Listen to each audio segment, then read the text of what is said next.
All right, let's dive into tactic 3. I might spend a little less time on this than everything else. That's not because it has less value than everything else. But anybody that is familiar with my coaching, my teaching, or anything else that I do, there's probably more recorded material on me talking about our people and our systems than anything else.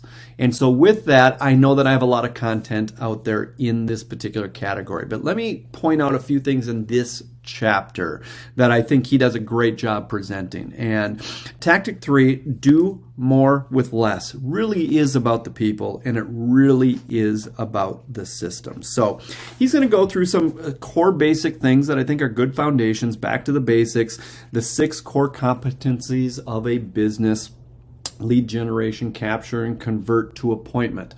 Notice that I highlighted and underlined appointment here because he's really going to hit on that in later chapters and tactics. Present to the buyers and sellers and get agreement. So the buyer presentation, the listing presentation, and get agreement. Show buyers and sellers, show buyers and market sellers. Basically, driving around showing homes and properly marketing, pricing and marketing a home.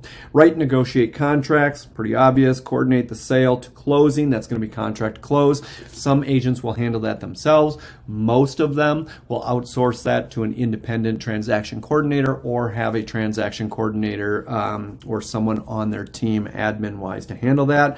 And then the last one, notice how we're back to tactic 2, which is manage the money. Okay, get real, get right. All right, so anyways, those are the 6 core competencies. The reason why I wanted to point those out to you is, number one, Gary in all of his writings constantly comes back to the same concepts over and over again. And this is one of these core competencies that he comes back to time and time again. Just like I come back to my 5x5 are really, really, really the core of everything that I teach. And it applies here as well. But both Gary and myself were constantly coming back to not a lot of concepts, but very few concepts that we repeat over and over again.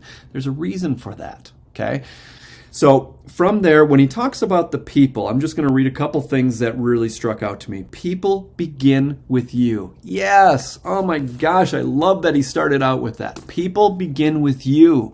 When you start talking about and thinking about people, it's not first and foremost looking at your staff. It's not looking at the people that you're working with, the people that you employ, the contractors that you work with. It's about you. So before you look at others, take an honest look at yourself. Now, does that sound familiar to other tactics? Get real, get right, okay? Are you maximizing your own productivity? Again, get real, get right. You know, it's again, I'm just going to use that silly example. I'll keep coming back to the same example in the course, keep it consistent. But that open house, are you getting real and getting right? Should you be spending 4 hours in an open house and an hour marketing? And was that hour marketing even really active marketing that was actually effective? Okay, so it's people begin with you. And he actually pointed out, I forgot on there, he says, tactic 1, get real, get right. 100%, yes. Okay. So I do want to point that out, that is an area that I am in complete agreement with him, that if he was going to talk about anything, it's not even just that he should be talking about us looking at ourselves. He should be talking about that first, and he absolutely does this in this chapter. So don't take that point lightly, not that he just asks us to look at ourselves, but he asks us to look at ourselves first. Huge, huge, huge. Then he talks about the different types of people that you could have on your team. And I want to point out one that he really dives into, which I appreciate. It says capacity talent. And he puts capacity in quotation marks. It's a type of talent that we talk about. If it's not a familiar term to you, here's what he means by that. Capacity talent, on the other hand, can do their job and much more. They will push you for a larger role and more responsibility. I'm going to tell you why I want you to be careful on that. But what he said is true. But I want to tell you where I would bring compassion into this, okay? They will push you for a larger role and more responsibility. Capacity talent is your greatest asset in a shift. Yes, okay? They want to do more and can do more. They both want and can do more. So what I wrote on there is when it says they want to do more, they can do more. I wrote, be careful and be compassionate. Now, what do I mean by that? Let's go back to Chris Heller, okay? If I go back to what Chris Heller said, he was talking about spending, here it is, you need to double your efforts to grow. That doesn't necessarily mean doubling the time spent. It means doubling the focus and the intensity so that you are more efficient and effective. So you're going to have some capacity talent, or I hope you have some capacity talent on your team. Don't just accept it for what it is. Challenge it. Okay, asking them to be the best leader that you can be, you should be helping them to get real and get right and look at where they can be more effective and more efficient. Just because they are willing to put in that extra effort, some of them will absolutely put in the extra time. That can only last for so long. And do you really want to be the person that takes advantage of that as a leader? If they're working 40 hours and the market gets tight, I don't see that as something to praise that they're not willing to put in 50 and 60 hours. I would do whatever it took as a leader to say, I can't even tell you how much I appreciate you, and your talent is crazy. Now, how do we do what you're trying to do? And how do we do that within 40 hours? What are the things that they are doing that maybe they don't need to be doing?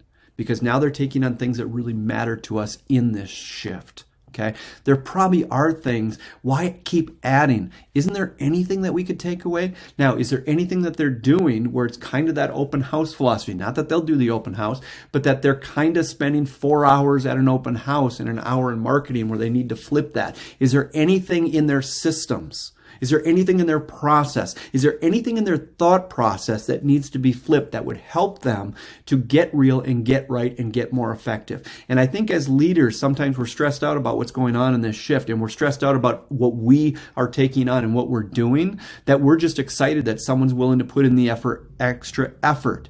Come on, be careful and be compassionate. That is something that's not brought up into this. It is a little bit, but not to the level that I need it to be. So that's one point I want to bring up with this particular topic. Yes, if you have capacity talent, you are blessed if they are on your team, but just be careful what they're willing to give. Put that in check. Absolutely put that in check. Okay? They may cost more, but will always make you more than they cost. Now, doesn't that ring a bell back to what we talked about before? People that will 3x themselves. Okay, I love that. Love that, love that, love that. Then he's going to go into the 7 steps to talent shift. I'm going to let you read through that. I have definitely my approach in hiring and onboarding and training and leading people. What Gary is kind of diving into a little bit here, I do want you, if you're not from Keller Williams, to at least have context that there is a Recruit Select and Career Visioning courses where they do hiring, and they talk a lot about the 7 steps to a talent shift in that as well. And if they don't talk about it specifically in that, they talk about so many other things that would benefit this conversation.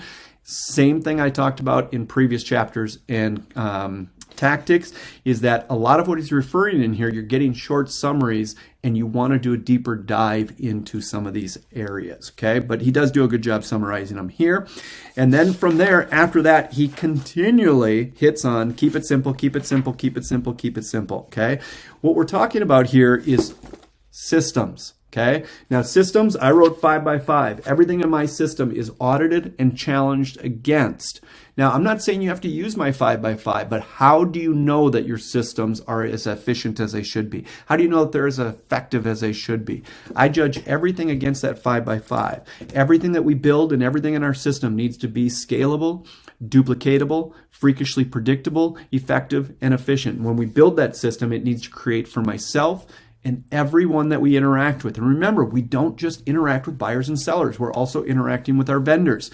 And I want it to create peace, contentment, joy, be fully informed by gratitude and compassion. That is what we judge our systems against. I'm not saying that's what you need to judge yours against, But you need to know what your standards and your principles are that you judge everything against and you measure everything against. Keep it simple. And they constantly dive into keeping it simple is complexity kills. Yes, yes, yes, yes, yes. Okay, so those are the things that I wanted to share in here. I will finish off with what he says at the end. Start with what you have and build from there. Build core competencies around what really matters. That's the get real, get right. What really matters. And associate with people who are on the same page as you. This is what I talked about, is if you're in an office and the people that are hanging around the office, there's a 20-80 rule. There's going to be 80% of the people out there that don't do a lot of the business. That's not who you should be associating with. Okay? That's not where you're going to grab your greatest influence. Okay? Hang out with people who are where you want to be. Be around that top 20%. If you're not at that top 20%, you're not going to get there by hanging out with the 80. Those 80 are beautiful people. I love them. Absolutely adore them. I love them. I love their families. I love their children.